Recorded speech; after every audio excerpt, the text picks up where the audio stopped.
gwire kaundu kage karagi ya Kenya nona kuria Turukana nona uria kumite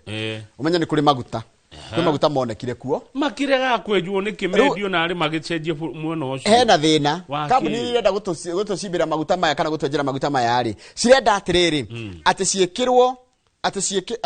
cietikirio gukinyira profit yao up to 85% matare maratuhekira ithu tugutigwo na ketugayane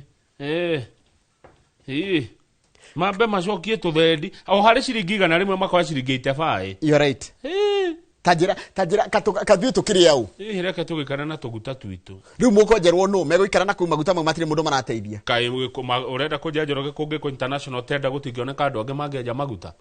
Tadikiria what the 85% cost recovery cap mean for Turkana. Under the new deal for the Turkana's block T6 and T7, Gulf Energy is allowed to recover up to 85% of all oil revenue to cover its cost before the government and locals can see any profit on the oil wealth. Uneta kwendia bururi ni mathie tutikomane ni twiheanaga muno i turehotha muno maya tutikuneana ni mathie